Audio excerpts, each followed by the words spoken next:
Y vamos a seguir con el primer Simposio Internacional de Siembra Directa. Nos acompaña aquí en el escenario la doctora Mari Bartz, del Centro de Agricultura Orgánica y Regenerativa, Carbio, Brasil, y la Universidad de Coimbra, Portugal. Vamos a hablar un poco más sobre ella para aquellos que no la conocen aún. Bióloga especializada en la ecología y taxonomía de las lombrices de tierra, utilizando estos organismos como indicadores de la calidad del suelo y el manejo agrícola, y abogando por el cuidado, protección y conservación del suelo para la sostenibilidad de los agroecosistemas. Ella es doctora en agronomía por la Universidad Estadual de Londrina, investigadora del Centro Municipal de Cultura y Desarrollo a través del Centro de Agricultura Regenerativa y Biológica, parte del Organic Farming, Asociación para la Agricultura y Producción Orgánica, y del Centro de Ecología Funcional de la Universidad de Coimbra, secretaria directora de la Federación Brasileña de Siembra Directa. Nos trae el siguiente tema aquí, en el primer simposio de Siembra Directa: aspectos fundamentales de la biología del suelo y sus cuidados. Señoras y señores, hace su presentación aquí en el primer Simposio Internacional de Siembra Directa, la doctora Mari Bartz.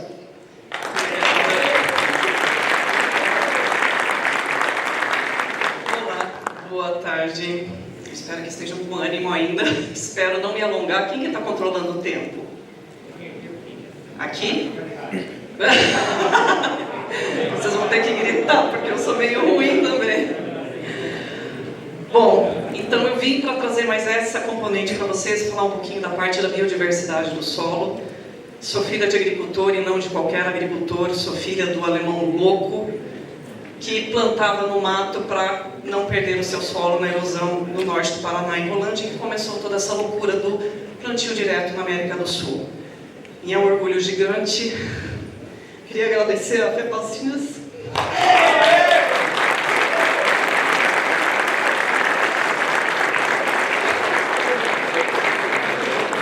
Quem me conhece sabe que eu sou essa manteiga derretida, não se assustem os outros. Mas é porque é uma história muito bonita, que a gente se orgulha demais em poder conhecer, né? E poder contar para vocês. Eu sei que muitos dos jovens não têm noção, porque justamente como falaram, vocês já nasceram no plantio direto, eu também já. Mas é um processo que é muito bonito, e é o que a gente estava agora relembrando como o Rancone, porque ele começou de baixo para cima, ele começou dos agricultores para a pesquisa, para as empresas, e que se uniram para fazer esse sistema desenvolver.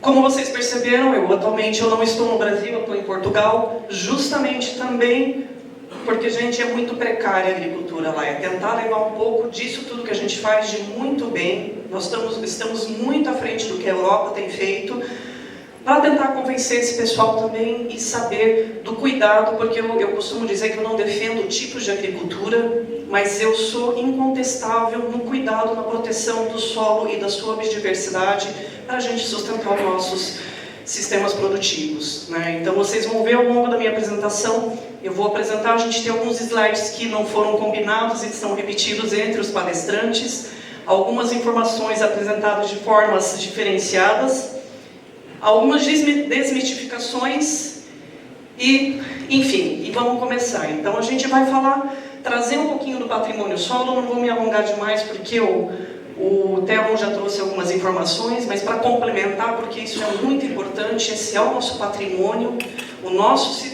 o ecossistema terrestre depende do solo para o seu desenvolvimento. A gente tem mais de 30% dos nossos solos em processo de degradação, né, e que não estão mais aptos para fazer agricultura, e se continuar nesse ritmo, em 2050 isso chega a 90%.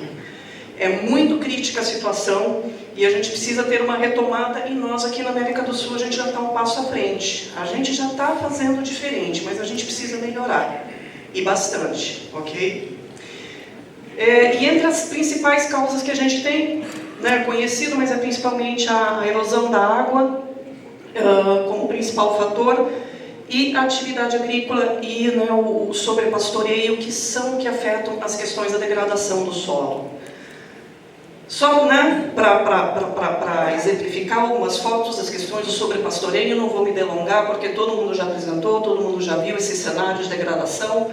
a atividade agrícola pelo preparo convencional, né, com o uso pesado de máquinas, e que vai trazendo esse cenário de degradação dos nossos solos, que vão, em geral, para os fundos de vales e para os nossos rios. Né? Para vocês terem uma noção, a cada 5 segundos a gente perde um campo de futebol em solo no planeta. E isso é bastante crítico, porque a gente sabe que isso leva um tempo para se reconstituir. E, claro, olha, né, da onde vai? Das nossas áreas, isso vai acabar com os nossos oceanos, os sedimentos, acabam dando problemas de contaminação, de processos que vão ficar mais caros para limpar a água, né, nos rios, onde a gente precisa também para o abastecimento humano. Então é um processo que é bastante significativo e que a gente precisa estar atento. O Theo baseou quase a apresentação dele toda no David Montgomery. Eu aconselho veemente que vocês procurem esse autor.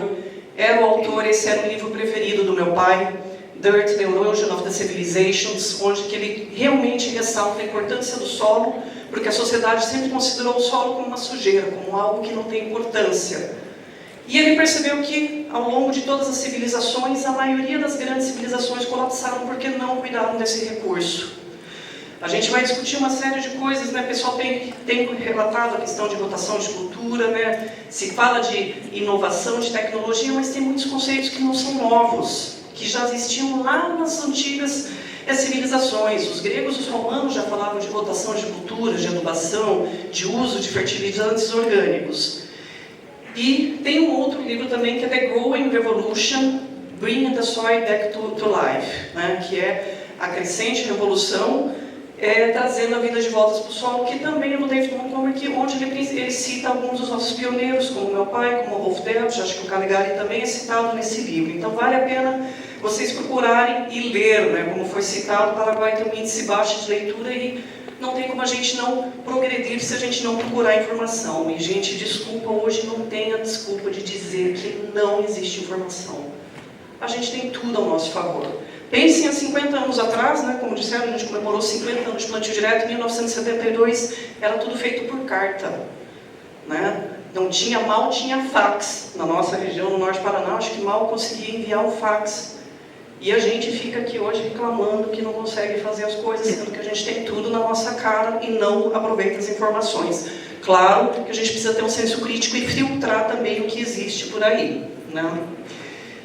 Só um pouco para ressaltar também que a formação do solo, para relembrar, ela é uma questão, né, eu costumo dizer que ela é a decomposição das rochas, num termo mais facilitado para as pessoas comuns, que vai acontecer através de questões abióticas, que não são vivas, temperatura, chuva, oscilação, né, dessas dinâmicas, mas vai ter uma componente principal que é a biótica, que é a biologia.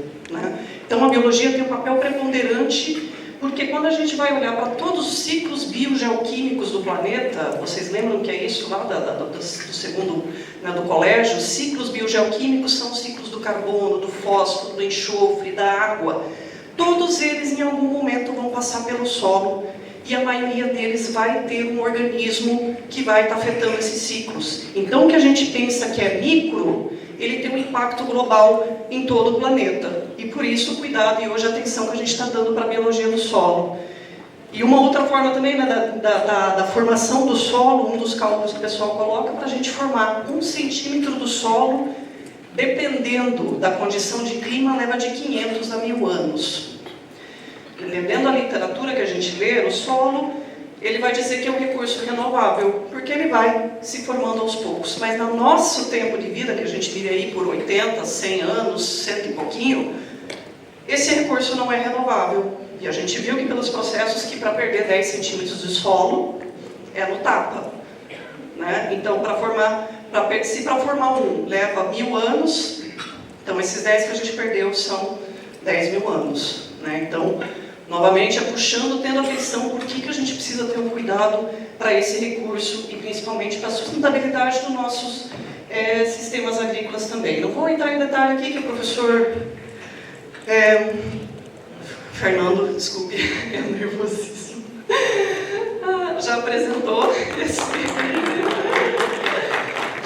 esse também em espanhol, mas né, todas as funções que o solo, né, pelos serviços ecossistemas que ele provê para nós, seres humanos. Então, já tinham dito a provisão de alimento e fibra, mas se a gente vem para cá, tem toda uma questão de regulação de clima, nutrientes e habitat para o organismo. E a gente vai entrar um pouco mais em detalhe nessas vertentes para vocês entenderem que, apesar disso também estar fragmentado, está tudo interligado e não tem como separar esses diferentes itens. E a gente vai entrar nesse mundo agora debaixo dos nossos pés. Eu costumo falar que a gente tem literalmente um universo debaixo dos nossos pés de vida, né, que não se tem a noção da proporção. Para ter uma ideia, a gente tem no ambiente, no planeta todo, considerando toda a biodiversidade do planeta, 25% está aqui debaixo dos nossos pés. Então, tudo que existe de vida, 20%, 25% está nos nossos solos. Isso considerando mar e terrestre. Se a gente for só para o ambiente terrestre, isso vai para 40%. Né? Considerando todo o ambiente terrestre, quase, né, 40%, quase 50%, quase metade está aqui debaixo dos nossos pés. E a gente não tem noção da quantidade que é essa vida que está ali. E para vocês terem uma ideia, numa colherzinha de solo assim, a gente tem, não são visíveis porque são os pequenininhos e que são os que são mais falados e os que estão na moda hoje também, a gente tem mais vida nessa colherzinha de solo do que seres humanos no planeta Terra. É uma quantidade muito grande de seres que a gente não tem a noção, né? No entanto, daqueles 25%, a gente mal conhece 40%. Ou seja, tem 60% dessa vida toda que não se sabe. Eu vou trazer uma série de informações para vocês, principalmente ligada à biodiversidade e também a minhocas, que é a minha especialidade. Eu sou taxonomista de minhocas, taxonomista quem identifica e descreve novas espécies. A gente tem muito trabalho pela frente, para os alunos que estão a informação. Cara, a gente tem assim um universo para explorar debaixo dos nossos pés em relação a toda essa vida que está ali.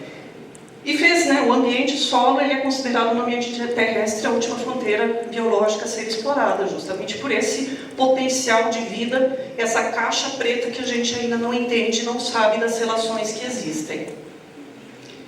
Vou falar agora um pouquinho de quem são, né, da nossa principal classificação, que tem uma relação com tamanho corporal, seja ele diâmetro ou altura, comprimento. E nós temos 4 grupos principais. O primeiro deles são os micro-organismos. Micro já fala, são pequenos, a gente não vai conseguir enxergar, sempre vai precisar alguma ferramenta ou análise para conseguir mensurar a presença desses organismos. E nós temos ali 4 grupos principais, que são os fungos, as arqueobactérias, bactérias e os protistas, que são os protozoários. Tá? Então esse é um mundo também que hoje está na moda nos bioinsumos, em todos os sistemas de, né, as disponibilidades de inoculação de produtos, vem desses organismos em relação aos fungos e às bactérias. E daí nós entramos nos grupos da fauna, que são os animais. Nós temos a microfauna, que tem 3 grupos que representam eles. O de cima, que é o rotífero, que é isso aqui, um organismo bem estranhozinho.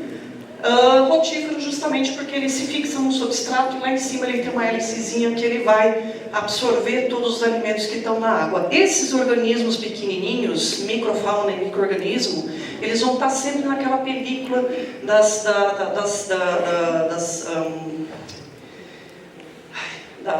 granulometria, né, dos grãos que tem no solo, onde tem um filme de água presente. Então toda a biologia do solo ela é dependente de água, mas esses eles conseguem ficar naquela água que a planta não consegue absorver, que é aquela água higroscópica, então eles ficam ali atuando. Então aqui nós temos rotíferos, ali em cima nós temos os tardígradas, que é um organismo, né, um pouquinho estranho, mas ele está entre os organismos mais potentes que a gente tem, porque ele consegue sobreviver inclusive no vácuo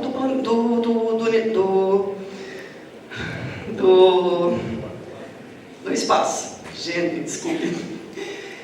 Ele consegue entrar numa forma de inativação, de dormência, e consegue sobreviver às condições do vácuo no espaço. Então é um organismo assim que tem uma capacidade de sobrevivência muito grande. E eles, em geral, eles vão estar trabalhando na parte de decomposição em relações com as predações. E os nematóides, que em geral são vistos como vilões, eu não vou entrar em muito detalhe, porque daqui a pouco a gente vai ter o Horácio que vai falar especificamente sobre esses grupos, mas ressaltar que sim, ele está entre os mais abundantes no planeta, eles estão praticamente em todos os ambientes que existem.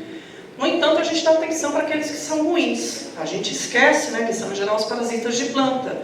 A gente esquece que existe toda uma outra quantidade que tem outras funções dentro do solo, como os onívoros, que estão de vida livre, se alimentam de tudo, predadores, ou os que se alimentam de bactéria, tem alguns que se alimentam de fungo, que vão estar ajudando nessa cadeia de interações que existe no ambiente solo. Então, essa é a microfauna. A mesofauna, que são intermediários, aí tem um monte de nome esquisito mesmo, porque são organismos que são muito pouco estudados. Existem pouquíssimos profissionais.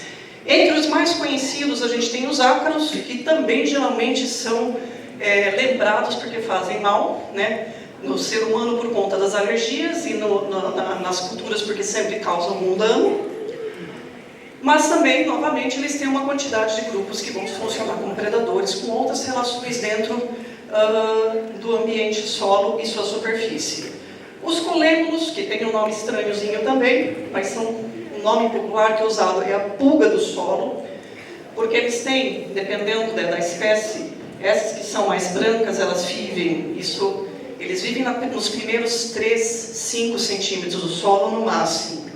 Quando eles não têm coloração, eles vão estar dentro do solo, não tem por que eles se protegerem. Quando eles têm uma coloração, eles já estão mais na superfície, na interface com a palhada e a decomposição. E eles têm uma fúrculazinha, uma haste aqui na cauda, que eles batem e acabam pulando parecendo uma pulga. Então, para quem tiver curiosidade, né, e eu falo, quando a gente fala de vida, quando a gente fala desse sistema, o pessoal falou, né, esses sistemas são complexos. Sim, eles são complexos porque a gente precisa olhar a terra, olhar o solo, analisar as raízes, ver a quantidade de organismos que a gente tem e as relações que eles têm com as nossas plantas e com o solo. Outros dois grupos menos conhecidos, como o Crotura e o Diplura, que são esses dois aqui, não tenho muita informação, apenas que são organismos um pouco arcaicos e têm funções na rede de predação. Os pseudoscorpiões, que são escorpiões sem a cauda e têm pequenos milímetros.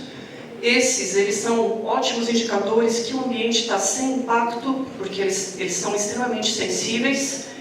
E as minhoquinhas brancas, né, os equitreídeos, que são da família da minhoca terrestre, mas por ter uma condição diferenciada de comportamento, eles são um grupo estudado da mesofauna.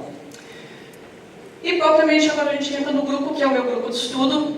A megafauna são organismos vertebrados, tá? A gente não considera invertebrados, mas falando de invertebrados, a macrofauna, que são todos os organismos que a gente consegue enxergar dentro do solo. São mais de 40 táxons diferenciados, né, entre os isópodas, né, os tatuzinhos de jardim, besouros, milipéias, centipéias, formigas, aranhas, enfim, uma infinidade de organismos que vai ter uma ação, cada um com uma função dentro do ambiente solo.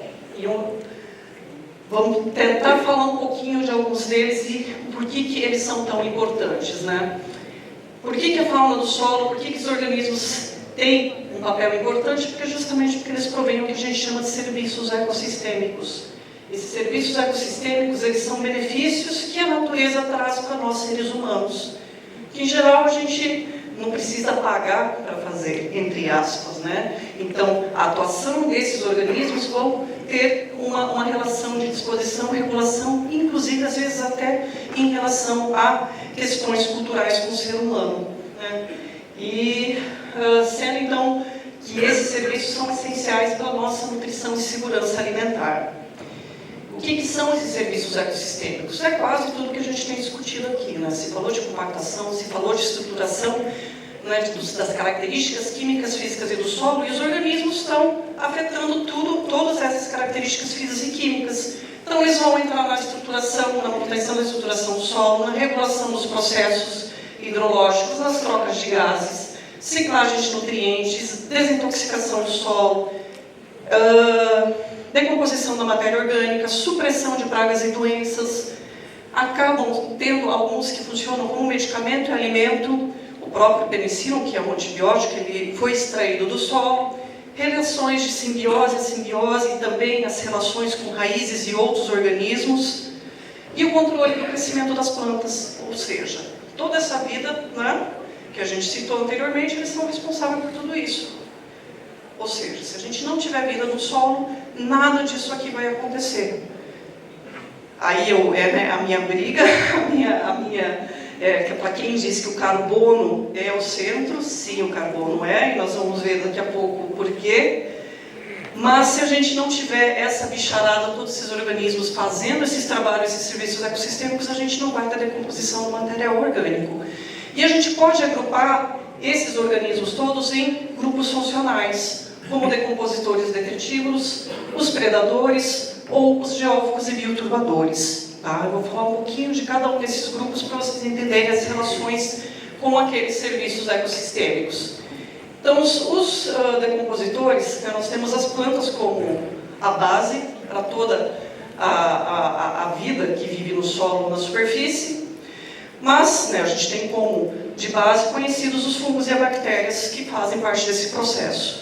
Mas todos esses outros organismos que estão elencados, desculpa, eu acabei não traduzindo alguns nomes.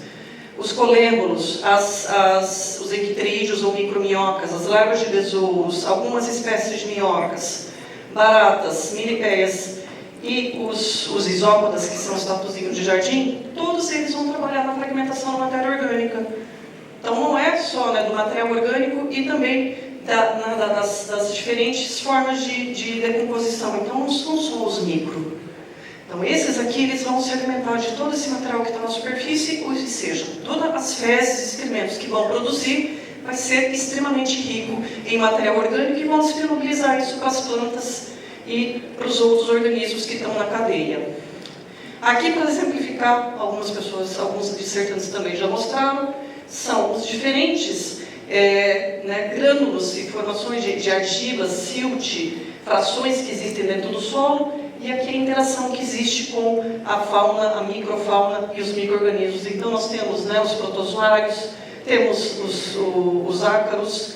Então eles vão trabalhar no processo de decomposição, vão liberar substâncias, em geral de origem carbono, substâncias que vão entrar nesse processo de agregação, ou seja, de cimentação. Então, se não tiver esses organismos, isso não vai acontecer, vão ter as hifas de fungos trabalhando junto, as raízes e a interação também desses micro-organismos com as raízes e vão ajudar a fazer todo esse processo de agregação.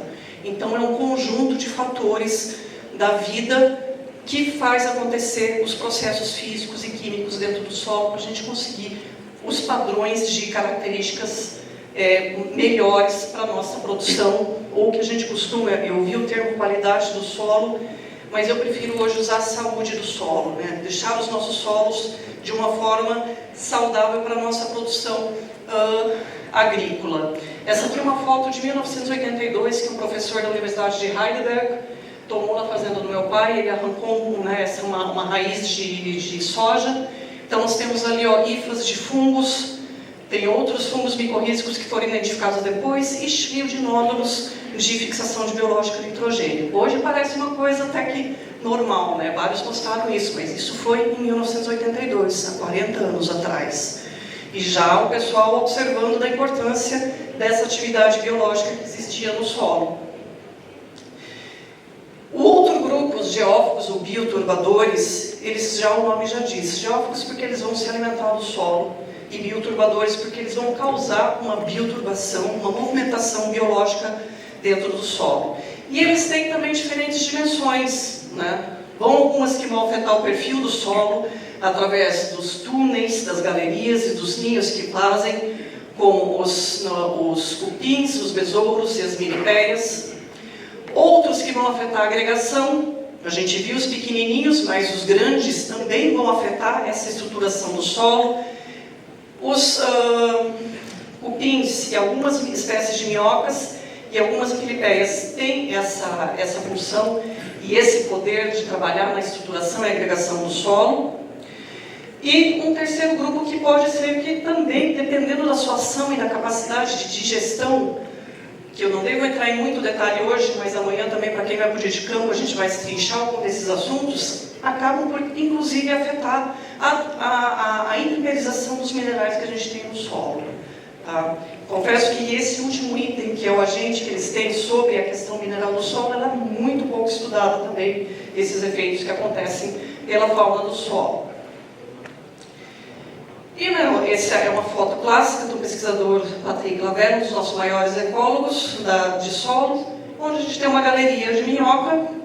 Esse é o excremento da minhoca, o coprólito, mais compactado, quando ele foi recém-depositado. Temos a raiz da planta crescendo, absorvendo tanto os nutrientes daquele excremento, como aqui onde já foi todo decomposto, porque veio um outro micro-organismo, outros organismos aqui, e ajudaram já a fragmentar esse material. Então, essa galeria da minhoca, ele é um outro mundinho paralelo. Vai ter micro-organismo, microfauna, mesofauna, que vão usar esse ambiente como casa. Assim como se tem dito muito da rizosfera, né, que é aquela área próxima à raiz, e que a gente viu que aparece ali na agregação, quando as raízes se conectam, eles acabam sendo um outro sítiozinho que tem toda uma diversidade que está atrelada a ela. Alguns exemplos aqui visuais do efeito desses geófagos. Esse aqui é um experimento dos anos 90, mostrando a presença das minhocas no crescimento das plantas. Então aqui sem minhoca, aqui com minhoca, e eu acho que é um número diferente de número diferenciado de minhocas nos 3 vasos. Então, mostrando o efeito benéfico das minhocas no crescimento, e tem meta-análises que mostram, e hoje o experimento já tem a Vícia, que né, é uma reprodutora de minhocas, então as minhocas são clássicos organismos que vão afetar o crescimento das plantas. E aqui o efeito do ninho dos térmitas. Né? Para quem acha que os térmitas, os cupins, não são benéficos, eles também têm a capacidade desses ninhos, apesar de eles serem compactos, eles vão concentrar nutrientes, porque eles usam a saliva, usam material orgânico para cimentar e formar aquilo. Na África, muitas tribos mais nativas, eles usam os ninhos de cupins, eles ralam esses ninhos e usam eles como fertilizante, porque eles são muito ricos. E esse experimento mostrou o efeito no crescimento das gramíneas. A interação dos vários organismos, porque é bastante complexo, a gente viu que existe uma cadeia gigante, né, de organismos dentro do solo. A interação de minhocas, por exemplo, com nematóides. Nematóides que são maléficos, fitoparasitários. Esse é testemunha, só com minhoca, só nematóides, e minhocas com nematóides. Ou seja, quanto maior a diversidade de grupos benéficos ou maléficos, a gente vai conseguir montar uma rede que vai procurar um equilíbrio. Né? Eu vou entrar um pouquinho nessa questão do equilíbrio, porque a natureza está sempre em transformação. A gente está falando de vida. Né? Mesmo os nossos ambientes naturais e vegetais, de vegetação nativa, no nosso tempo eles parecem estar em equilíbrio, mas ele está em constante transformação, e essas populações de organismos, eles têm altos e baixos. Aqui um outro exemplo também dos besouros, que acabam controlando a mosca branca pelo efeito que eles têm, né, que é o tal do rola-bosta, que vai levar esse material e vai controlar as larvas de mosca. Essas são fotos também do nosso saudoso Dirceu Gasser, e mostram as interações de predação que a gente tem dentro do solo. Então, são formigas, todo mundo acha que a formiga se alimenta só de vegetais, mas não, olha aqui, estão predando vários organismos que são maléficos, as aranhas, os escorpiões e outros organismos que mostram um pouco desse efeito de predação e de interação dentro do ambiente solo. E aí, novamente, né, eu falo, a gente precisa entrar no nosso ambiente, a gente precisa olhar e ver isso aqui acontecendo para saber como está o efeito. E as interações também entram, né, dentro dos próprios organismos. Tem alguns nematóides que parasitam larvas de besouros, tem moscas que depositam seus ovos também em larvas de besouros, tem besouros que colocam ovos nos percevejos, novamente, famílias de moscas que depositam seus ovos em lagartas, em vespas também, em Lepidoptera, e essa outra vespa que também deposita na diabrótica, que é uma praga. Então, mostrando alguns exemplos para vocês de como é a dinâmica e como é complexa, mas não é essa gama de interações que acontece no ambiente solo. Isso aqui mais ou menos resume, né, a tal da cadeia trófica da Soil Food Web, né? Então nós temos uma quantidade de organismos que vai interagir com as raízes das plantas e todas as funções aqui na proximidade, e nós vamos ter os outros que vão se alimentar do solo ou do material orgânico que está na superfície, ou ainda das plantas em si, e vai desencadear essa gama de relações que a gente tem no solo, né? E o que é a base? A base são as plantas, a planta viva, as palhadas, as raízes e a diversidade que existe ali. Eu costumo comparar essa rede de interações com uma cidade. Todo mundo, toda cidade tem as diferentes funções, né? Tem os hospitais, tem os engenheiros que constroem prédio, tem as escolas de ensino, tem quem recolhe o lixo da cidade, cada um tem uma função, não tem? Assim é também a rede de interações que acontece no solo.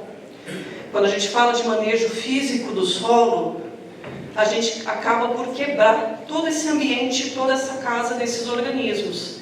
E costumo também comparar assim, por exemplo, imagina que em Assunção, a cada dois anos, vamos por 2 anos, acontece um terremoto. Acontece um terremoto, destrói tudo. A gente começa a reconstruir, dá mais 2 anos, um outro terremoto, destrói tudo. Isso é o preparo do solo. Cada vez que a gente intervém no solo, a gente vai destruir o ambiente que a gente está construindo para essa biodiversidade. E o que são as pragas, as doenças, ou mesmo, né, as bactérias, os fungos que são maléficos? Eles são os organismos que, quando a gente quebra essa rede, vão conseguir sobreviver num ambiente inóspito, com pouco material, com recursos escassos.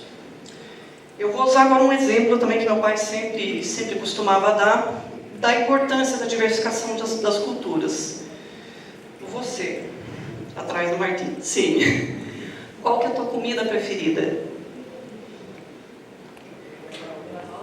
Como? Churrasco. Carne. Esse é um exemplo de como os romanos matavam seus inimigos. E era pela sua comida preferida. Você escolheu o churrasco. Você ia ter churrasco no café da manhã, no lanche da manhã, no almoço, no café da tarde, no jantar e ainda no lanchinho antes de dormir. Só churrasco. Quanto tempo você consegue sobreviver? Ou aguenta olhar o churrasco?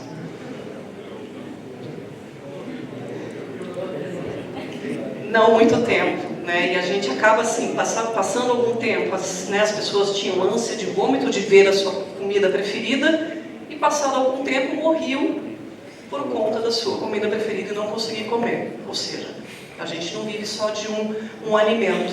E assim é o ambiente solo, né? Porque o que causa as monoculturas, a falta de diversidade de material orgânico dentro das relações que existem, que são bastante complexas. É você selecionar pragas e doenças e organismos que são maléficos nesse ambiente. E vocês viram que a gente falava tudo a nível de grande grupo. Não estava falando de número de espécies para vocês. Cada grupinho dele que está representado nas diferentes categorias dos organismos do solo, essa é uma estimativa das espécies que a gente tem escrita hoje no planeta, no solo.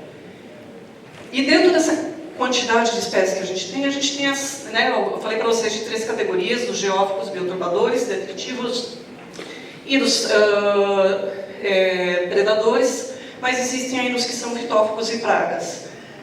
O que eu quero salientar aqui é que a gente tem uma quantidade gigante, são quase 1 milhão de espécies hoje conhecidas no solo.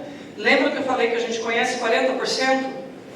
Se a gente faz a projeção da quantidade prevista, estimada, no mínimo a gente tem mais 1.500.000 espécies para descobrir. E se a gente olha para alguns grupos, por exemplo, como eu gosto muito de usar os besouros como exemplo, são 350.000 espécies que vivem no solo. 350.000 espécies que são geófagas, são detritívoras, são pragas ou fitófagas ou que são predadoras. Ou seja, dessas 350.000, vai ter uma diversidade grande de fatores que vai interferir e vai agir de uma forma diferenciada naquela cadeia de interações da rede trófica. Por isso que a gente diz que, né, às vezes, nas pesquisas que têm sido feitas, é difícil você dizer um grupo só de organismo. E mesmo também para as minhocas, que eu vou entrar em alguns detalhes para vocês. Isso aqui é um exemplo de uma diversidade de espécies de minhocas. Tem um rapaz do grupo que eu não sei onde está e fala: Maria, eu só conheço a minhoca vermelha californiana. Eu falei: meu filho, eu falei: isso aqui é um outro mundinho paralelo. Eu vou falar um pouquinho para vocês de minhocas, da diversidade que existe. Não vou falar muita coisa, porque amanhã, no dia de campo, a gente vai entrar com mais informação. Mas é para ter uma noção. Tudo isso que eu falo para vocês das minhocas, vocês podem projetar para todos os outros organismos que vivem no solo. E que são pouco estudados, que a gente não conhece. Então, elas são pequenas, de alguns centímetros até 2,5 metros. Então, imagina o que esse bicho faz dentro do solo, gente. Olha o trabalho, o tamanho da galeria, o tamanho do excremento de material que é depositado. Mas aquilo, novamente, tamanho do documento. As pequenas, as grandes, todas elas têm funções e têm importância dentro do solo. As minhocas, elas são universalmente conhecidas como um indicador de solo. Tá? E já na época de Aristóteles, ele considerava as minhocas os intestinos do solo. Cleópatra, ela chegou a fazer uma lei e a punir quem maltratasse esses organismos. E foi Darwin que escreveu a primeira obra falando efetivamente do trabalho que esses organismos fazem no solo. E o Darwin, assim, ele foi bastante enfático. Ele dizia que na percepção dele não existia uma criatura que tivesse um papel tão importante como as minhocas no planeta Terra, por essa capacidade que elas têm de transformar todos os processos, a transformação no material vegetal e da ciclagem de nutrientes. Tá? E nós também aqui, universalmente, como indicador, todo mundo sabe que um solo que tem minhocas é um solo saudável, que tem uma qualidade. E no Brasil, em 1979, que é o ano que eu nasci, eles fundaram em julho o Clube da Minhoca, e eu acabei nasci em dezembro, e por isso que eu falo que eu já nasci no plantio direto. Mas as minhocas viraram no Brasil também o símbolo do plantio direto, porque justamente ao parar de revolver, de arar, de preparar o solo, quem foram os organismos que apareceram foram as minhocas, ok? Então ela é o símbolo da nossa federação, e esse símbolo ele foi evoluindo ao longo dos anos. E esse é hoje que a gente está tentando englobar todos esses conceitos, porque não é só um item que é importante, é uma série de fatores, é a diversidade do sistema de cultivo, é a diversidade de organismos dentro do solo que vão compor e vão manter os nossos sistemas mais sustentáveis. Como é que eu estou com o tempo? Tá bem? Agora eu vou trazer alguns resultados para vocês, apesar da gente no Brasil pensar que a gente já está mais avante nos estudos, falta muita coisa para fazer. Esse é um levantamento que nós fizemos no estado do Paraná, da literatura que existe. O estado do Paraná tem 299 municípios. Existem trabalhos publicados apenas com registro para 29 municípios do estado, 181 áreas amostradas. Então, ou seja, a gente tem mais uma quantidade gigante de trabalho para ser feito, isso sendo que é um dos estados mais estudados do nosso país. Nesses municípios que têm os estudos, nós temos um total de 37 espécies, sendo que 23 delas são nativas e 14 são exóticas. As espécies exóticas são espécies que foram introduzidas com a colonização humana, e elas se adaptam a condições, a alterações ambientais que nós causamos no ambiente. São boas, são ruins? Entre a gente ter uma espécie exótica e nenhuma na tua área agrícola, é melhor ter uma exótica. Mas entre ter uma exótica e uma nativa, é melhor que se tenham nativas, porque as nativas, elas em geral, elas têm uma suscetibilidade maior para as alterações que ocorrem no ambiente. E alguns resultados que eu vou mostrar para vocês têm mostrado que os nossos trabalhos com o sistema plantio direto, têm mantido essas espécies nativas nas áreas agrícolas. Só ressaltando que a gente tem uma quantidade grande de espécies novas. Já consegui, nos meus anos de trabalho, em 2012, no meu pós-doutorado, homenagear ao meu pai, que nós registramos a primeira espécie nativa em área agrícola no Brasil, e acabei por batizar ela como Phimoscolex bartz, em homenagem a ele. E também em 2018 e 2019, na Fazenda Agripastos do Dono Pereira, também encontramos uma espécie nativa nova, que está ainda todo atrasado e estou no processo de descrição dessa espécie também. E não para, gente, não para. Ano passado eu fui fazer uma amostragem na atual nossa área agrícola em Grancios, com meu primo, e nesse, nós fizemos 2 cavadelas assim, desse tamanho, nós encontramos mais de 50 exemplares de mais uma nova espécie. Então, a cada amostragem que a gente tem feito, sejam elas mais simples como essa, a gente tem encontrado espécies novas, mostrando o quanto a gente não sabe nada. Esse vídeo aqui é do Olá, amigos. Laércio da Vecchia. Dia 18 de agosto de 2022, choveu praticamente 100 milímetros aqui em Mangueirinha, sudoeste do Paraná. E agora nós estamos fazendo um trabalho de catar minhoca. Olha só, esses são... Ele tem urso na área dele. já estava Minhoca com mais de 25 centímetros. Olha o tamanho disso aqui. Olha só isso aqui. Dá mais de... Espicha ela para nós ver o tamanho dela. Olha que tamanho. Dá mais de 30. Nós estamos catando algumas. Ele já me relatou que coletou 5 quilos de minhoca numa chuva assim. Muitas morrem atropeladas ao cruzar a estrada. Olha, por exemplo, essa daqui. E elas saem. Na verdade... Olha o pedacinho do moletom. Esse aqui mais um pedaço. Olha, se você observar, é cheio de rastro delas andando. Comenta aí, na sua região, tem minhoca assim, minhocuçu também, ou é uma espécie litorada?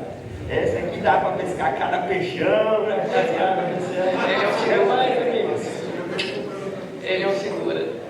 Essa minhoca, ela já é uma espécie conhecida, a gente é quase certo, nós vamos fazer uma coleta agora em agosto nessa área. O Juca tinha selecionado um outro talhão, eu falei, não, Laércio, manda ele escolher esse aqui, porque eu quero quantificar a quantidade que ele tem nessa área. É a Angiorhinus luzerne, já é conhecida. E por que ela sai no solo? Isso vocês podem tentar observar também. Porque as minhocas respiram pela pele. Então, quando chove demais, o solo encharca, elas vão sair do solo. E essas que são grandes, aí elas sentem mais ainda e por isso que elas saem, é fácil de coletar elas dessa forma. Tá? Então, novamente, pense o trabalho que esse organismo está fazendo no perfil do solo desse agricultor, em galerias, em excrementos que são ricos em nutrientes. Só para dar um panorama para vocês da situação do Paraguai em relação à biodiversidade. Então, o Paraguai teve esse levantamento até 2007, mas eu sei que isso não mudou, porque são poucos os trabalhos, e os poucos que foram feitos não chegaram a nível de identificação.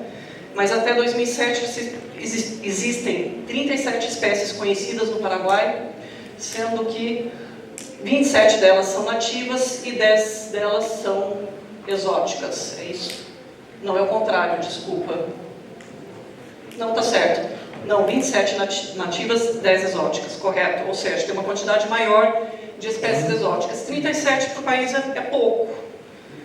Se a gente comparar que tem, pela quantidade de área, a gente tem um potencial grande ainda. E eu fiz, em algumas vindas, tive a sorte de fazer 2 tours com meu pai, com o Wolf Derwisch. A primeira vez que eu vim em 2009, não, mas aí a partir da segunda vez em 2013, depois 2018, 2022, eu venho sempre... Quando eu não trago minha pá, eu faço meus amigos arrumar uma pá e a gente vai em algum lugar coletar minhoca. Porque tem muita coisa. Então aqui foi uma das coletas que nós fizemos com um tour em 2013. Essa aqui foi ano passado. Aí a gente descobre que nossos amigos não gostam de pegar na minhoca, só segura o saquinho aberto. Descobri que a Lívia não gostava das minhocas. E essa aqui é na área da família da família Cubilha. Também fizemos a amostragem na área do Alfred, que foram 4 pontos, foi uma coisa que não foi significativa, mas nessa brincadeirinha de fazer alguns buracos, que foi em torno de 30 áreas, nessas 3 vezes, nós temos 31 espécies, 24 delas nativas, sendo que pelo menos 20 são novas espécies. Então, cara, é muita coisa. Essas que estão aqui são todas da primeira coleta ali de 2013, Essas aqui são da área do Alfred, essas três, ou seja, ali na área do Alfred pelo menos tem 4 ou 5 espécies. Tem uma que é exótica, que eu consegui identificar, e as outras são todas nativas. Algumas em estado juvenil, e amanhã a gente fala um pouco mais desses detalhes, mas aí essas eu não consigo nem chegar a nível de espécie, porque eu preciso que elas estejam desenvolvidas como adultas, ou seja, né, elas precisam ter essa estrutura que é o critério desenvolvido.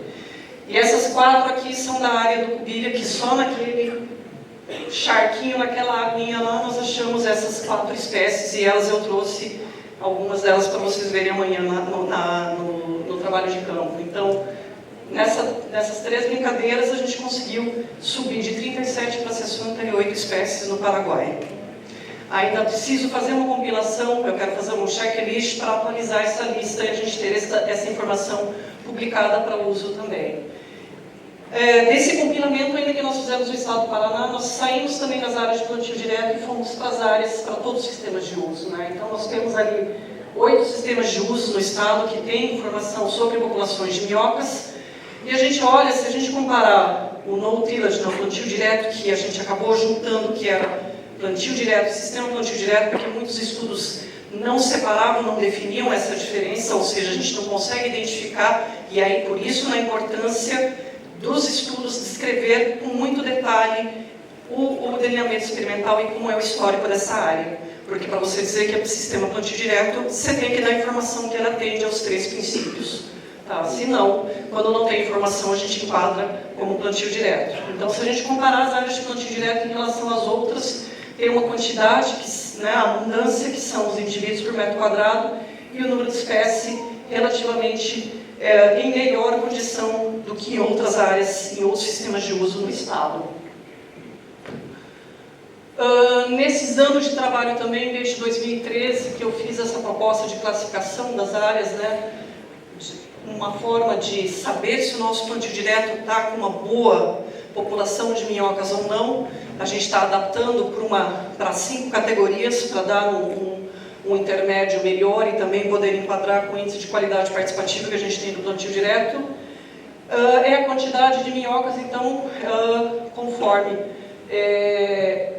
a abundância por metro quadrado. Então tem as categorias e a gente está agora adaptando. Então, se a gente tem menos de 25 minhocas por metro quadrado, está pobre, entre 25 e 50 moderado, e assim sucessivamente. E para ser excelente, tem que ter pelo menos mais que 150 minhocas por metro quadrado. E aí também a relação com a riqueza das espécies, que ainda é um item que é complexo. A gente precisa saber identificar essas espécies.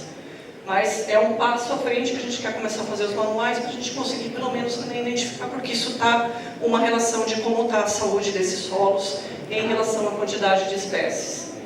E nas diferentes regiões do estado do Paraná, que nós temos amostragem, centro-oeste, centro-norte, centro-sul, oeste, sudoeste, tá, onde nós temos informação para as populações de minhocas. Isso é para vocês terem uma noção de como é que está essa classificação dentro dessas áreas que já existem. Então, a gente pode olhar que existe uma proporção razoável em muito bom e excelente, mas também, dependendo da região, a gente vê que tem muitas áreas com proporção pobre de populações de minhocas. E a mesma coisa a gente tem também para espécies, número de espécies, e daí elas permeiam a maioria das principais áreas, nas boas ou moderadas. Então, dando para a gente uma noção de como estão essas áreas em relação à abundância e número de espécies.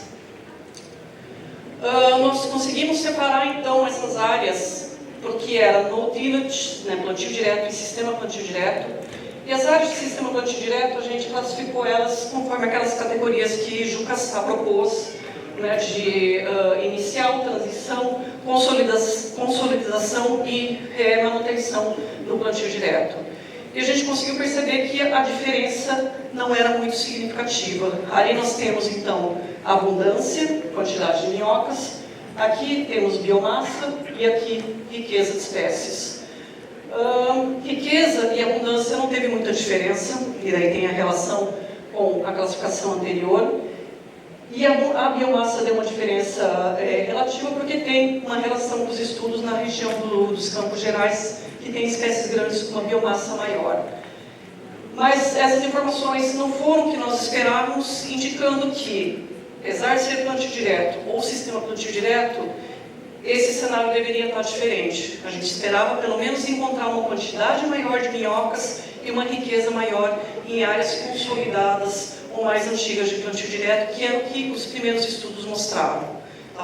Então é um reflexo de qualidade no manejo, mas também de ampliação de estudos para a gente ter mais informação e confirmar isso.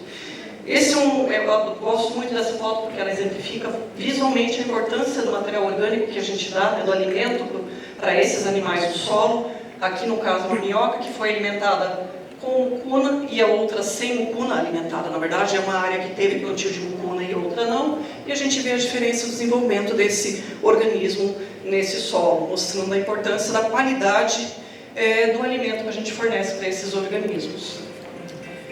E como que a gente pode promover essa biodiversidade? Isso tem uma relação, então, quando a gente fala de serviços ambientais, que é como nós, seres humanos, vamos atuar no ambiente para poder fazer que essa biodiversidade toda trabalhe para nós.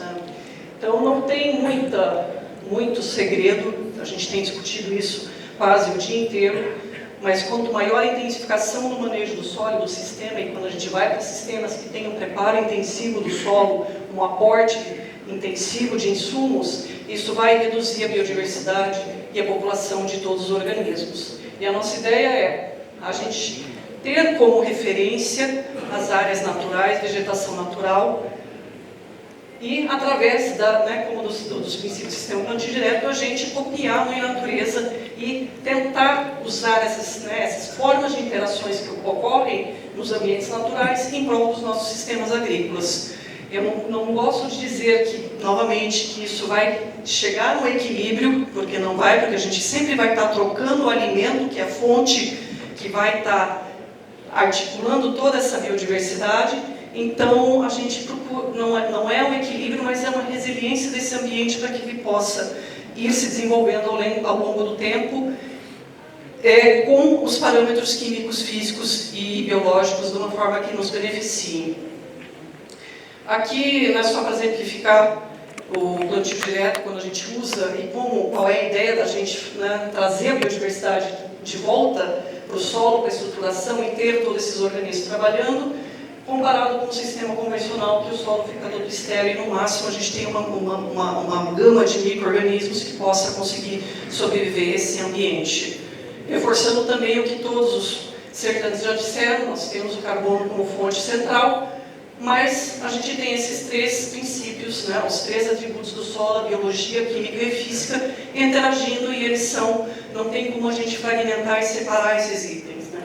E do meu ponto de vista, se a gente não tem a vida, a gente não consegue fazer acontecer a química e a física, baseado no tripé, nos três princípios que a gente rege no sistema plantio direto.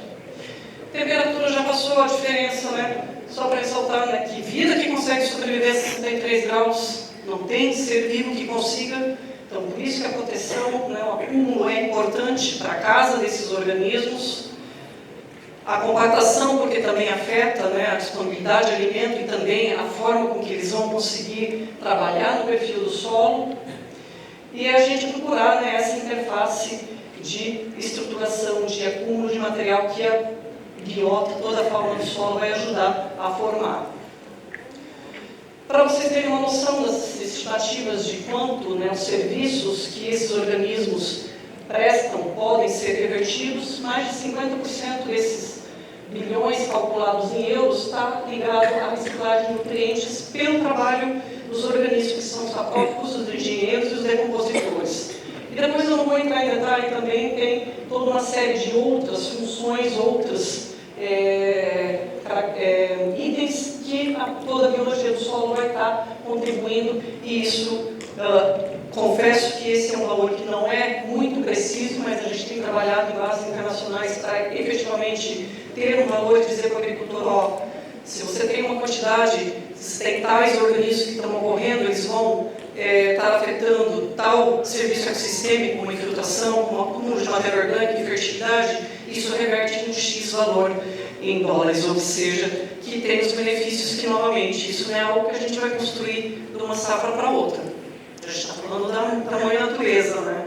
É um processo que leva tempo e paciência para acontecer. E por que tudo isso é uma engrenagem dentro do solo? Porque a gente precisa que ela funcione, precisa cada uma dessas engrenagens funcionar em conjunto. A partir do momento que uma dessas engrenagens falhar, todo o processo dentro do solo vai ter problemas, ok? E a qualidade e a saúde do solo vai estar comprometida. Essa, o professor Fernando também já mostrou que tem a relação da saúde do solo com uma planta, com a qualidade do alimento e com a saúde do ser humano. Então, se a gente não tiver solos saudáveis, vai comprometer todo o sistema. Esse é mais um videozinho, prometo que está acabando, está sem som. Esse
fosse um jogo que a gente pudesse recomeçar, mas essa não é a nossa realidade, né? A hora que for game over, é game over mesmo, né? A gente... É uma situação bastante complexa. Eu gosto muito porque ele é muito didático, esse vídeo, e faz a gente pensar um pouquinho da responsabilidade que a gente tem em manter os nossos filhos, mas a gente tem uma responsabilidade muito grande de tentar reverter isso, porque o período ele é muito pequeno, ele é muito incipiente se a gente olha para tudo que já aconteceu na história da Terra. E novamente, né, a natureza ela consegue viver sem nós, mas se nós não tivermos ela para produzir os nossos alimentos e ter a nossa sobrevivência, não tem como, né? Nós não vivemos sem ela. Gosto muito dessas duas frases e estou quase fechando com elas, é o penúltimo slide. A primeira eu juntei o que era uma frase do meu avô, que a primeira: não se pode lutar contra a natureza, e eu coloco como mãe natureza. E a outra célebre frase de meu pai, que a natureza não aceita propinas. A gente não adianta a gente querer enganar a mãe natureza, ela vai dar conta em algum momento, né? E a outra que é do Dirceu Gassen, que diz que quem trabalha com cuidado, né, e no momento adequado e com paixão vai colher mais. Então, né, fechando com essas duas frases, porque eu acho que são duas pessoas que marcaram muito, não vou dizer que os outros não sejam importantes, mas têm um papel bastante importante na história do nosso sistema plantio direto. E para quem não acredita, né, em coincidências, em sinais que o universo pode trazer para a gente, a placa desse carro aqui, ontem eu ali, a gente estava indo para a fazenda escola da universidade para ver o campo, e essa era a placa do carro.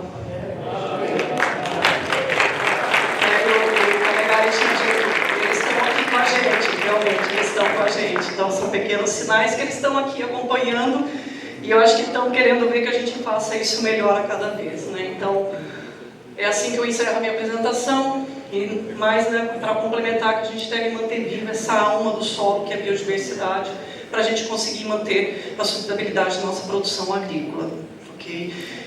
Então encerro dessa forma, e amanhã, para quem participar do dia de campo, a gente vai discutir e destrinchar mais alguns aspectos relacionados à parte de biodiversidade do solo. Obrigada.